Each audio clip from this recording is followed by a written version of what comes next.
ఇన్ని రోజులు ఆందోళన ఎక్కలేదు. ఎందుకంటే ఎగ్జామ్ స్టార్ట్ అయింది, కౌన్సిలింగ్ ఎగ్జామ్ అయిపోయింది, రిజల్ట్స్ వచ్చినాయి,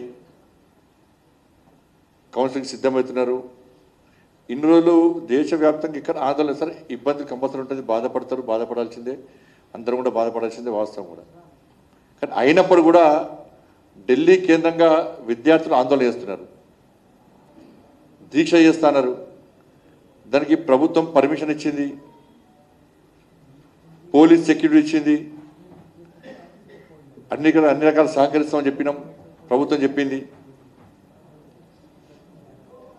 విద్యార్థులను భావించే ప్రభుత్వం పర్మిషన్లు ఇచ్చింది. కానీ ఈ పరిస్థితిలో విద్యార్థుల ముసుగులో కొంతమంది అసాంఘిక శక్తులు, అరాచక శక్తులు, సంఘ విద్రోహ శక్తులు చేరి ఏ విధంగా విధ్వంసం చేశారో మనందరూ చూశారు. పోలీసుల మీద దాడులు, జర్నలిస్టుల మీద దాడులు, దేశ వ్యతిరేకంగా నినాదాలు చేసుడు, సనాతన ధర్మానికి వ్యతిరేకంగా నినాదాలు చేసుడు, సంబంధం లేని నినాదాలు చేసుడు, విద్యార్థులు రెచ్చగొట్టే విధంగా నినాదాలు చేసుడు, మహిళా జర్నలిస్టు పట్ల ఏ విధంగా అసభ్యంగా వివరించారో మనం చూస్తాం. దానికి సంబంధించి వీడియోని ఒక్కసారి ప్లే చేస్తాను.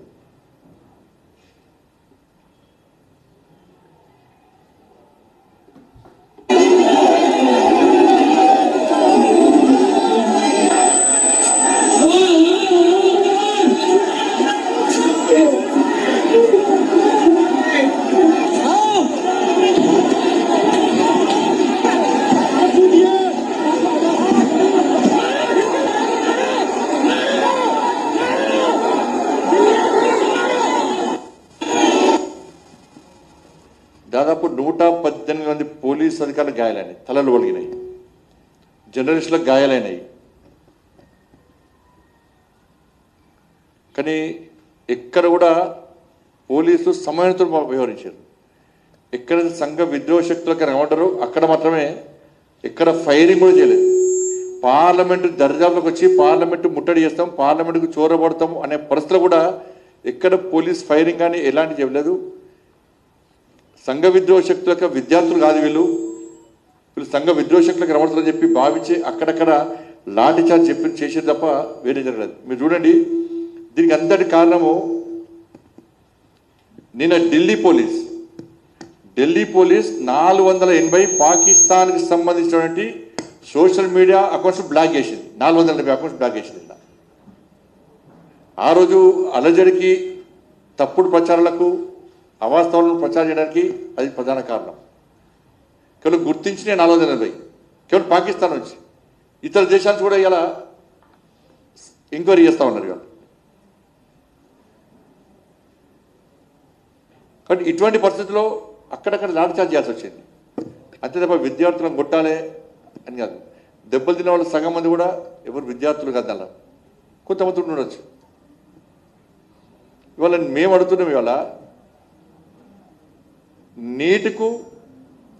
నీట్ ఆందోళనకు 370 ఆర్టికల్ సంబంధమైంది.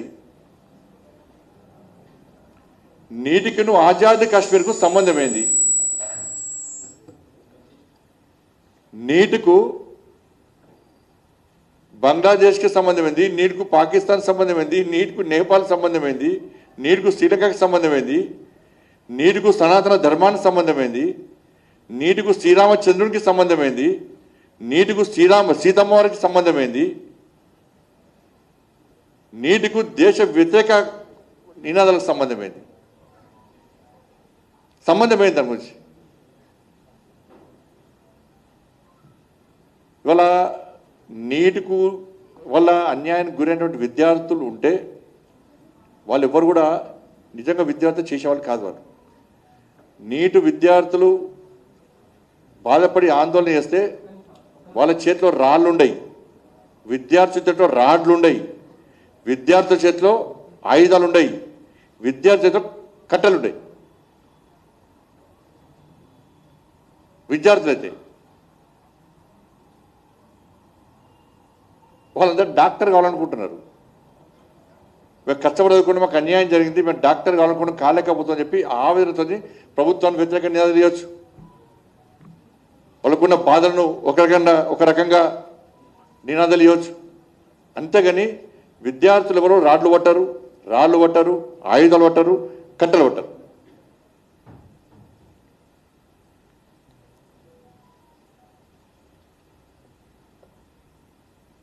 ఇవాళ ఢిల్లీలో జరిగిందేందో ఒక్కసారి చూడండి. मैं तो चाहती हूँ मोदी का भी गोली मार दो सही में, मैं तो मार दे दूंगी। मैं तो चाहती हूँ मोदी का भी गोली मार दो सही में, मैं तो मार दे दूंगी। मतलब आप प्राइम मिनिस्टर के लिए ऐसी बात बोल रहे हैं, मोदी को गोली मार, कुछ हुआ भी है? 370 के प्रोटेक्शन जो हमें इस कॉन्स्टिट्यूशन टू करने दिए थे, 370 के प्रोटेक्शन जो हमें इस कॉन्स्टिट्यूशन टू करने दिए थे, बस नाम रहेगा अल्लाह का। सीता के पति का नाम ले लेके मीता के पति का काम कर रहे हैं। तो भगवान राम मंदिर और व्हाटएवर इसमें, but it just people don't know. मैं तो चाहती हूँ मोदी का ఇవాళ ఇవన్నీ చూసిన తర్వాతనే పార్లమెంటు సాక్షిగా పార్లమెంట్లో చర్చ జరపడానికి సిద్ధం అని చెప్పి సాక్షాత్తు పార్లమెంటరీ వ్యవహార శాఖ మంత్రి ప్రకటించారు, మంత్రులు ప్రకటించారు. చర్చకు సిద్ధం అంటున్నాం. పార్లమెంట్లో చర్చిస్తే తప్ప వాస్తవాలు బయటికి వస్తే తప్ప ఒక నిర్ణయానికి రాలేము. కాబట్టి చర్చకు రండి అని చెప్పి ప్రభుత్వము చర్చలు జరుపుదామని చెప్పి పార్లమెంట్లో కోరితే కూడా ఇవాళ విపక్షాలు చర్చ జరిపే పరిస్థితులు. ఎందుకంటే చర్చ జరిపితే తీసుకోవాల్సిన చర్యలన్నీ తీసుకునే ప్రభుత్వం ఆల్రెడీ, వాళ్ళకి అవకాశం రాదు. కాబట్టి చర్చ జరపకుండా ఇవాళ రాద్ధాంతం చేసి 2 నెలలు ఏం మాట్లాడలే. పార్లమెంటు స్టార్ట్ అయినాకనే నీట్ అయిపోయింది, మళ్ళీ రీ ఎగ్జామ్ పెట్టారు, ఫలితాలు వచ్చినాయి, కౌన్సిలింగ్ స్టార్ట్ అవుతుంది. అప్పుడు నాకు ఏం మాట్లాడలే. మళ్ళీ పార్లమెంటు స్టార్ట్ కాగానే పార్లమెంట్ వేదికగా గొడవ వేయాలి, ఈ దేశంలో విచ్ఛిన్నం చేయాలని చెప్పి ఒక ఆలోచనతో ఇవాళ వాళ్ళు అలజడి సృష్టించే ప్రయత్నం చేశారు. చర్చకు వస్తలేరు. సాక్షాత్ ప్రధానమంత్రి గారు ట్వీట్ చేసినారు, వీడియో రిలీజ్ చేసినారు. కాబట్టి ఈ విపక్షాలందరూ కూడా ఇండియా అలయన్స్కి ఎవరు కూడా సమస్య పరిష్కారం కాదు. తొందర మోడీ గారు దిగాలి, రాహుల్ గాంధీ ప్రధానమంత్రి చేయాలి, బీజేపీని గద్దెదించాలి, బీజేపీ మీద విషం జిమ్మాలే. ఈ దేశంలో ప్రజల లోపల యువత లోపల తప్పుడు ఆలోచనలు తయారీ అని చెప్పి ఒక దుర్మార్గమైన ఆలోచనతో ఇలా విధ్వంసం సృష్టించే ప్రయత్నం ఇలా విపక్షాలు చేస్తున్నాయి.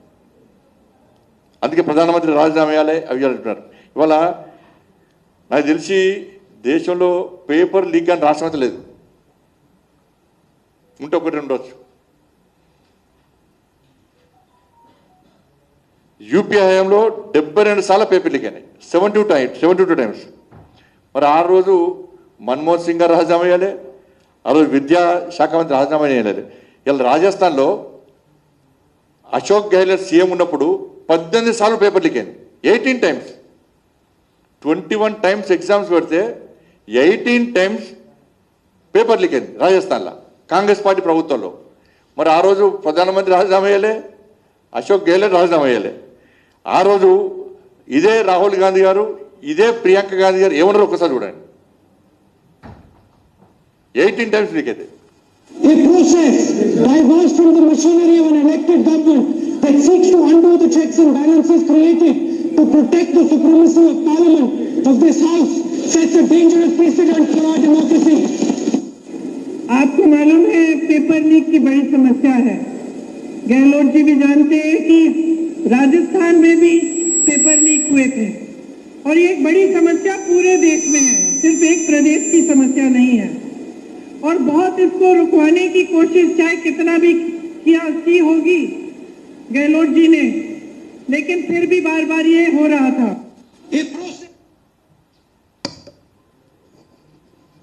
వాళ్ళ పంజాబ్లో వాళ్ళు చూడండి, వాళ్ళు కాంగ్రెస్ పార్టీ, వాళ్ళు చేస్తే సంసారం, ఇంకోటి చేస్తే వ్యభిచారం. వాళ్ళు రాజీనామా అయ్యారు. వాళ్ళ హయాంలో పేపర్ లీక్ అయితే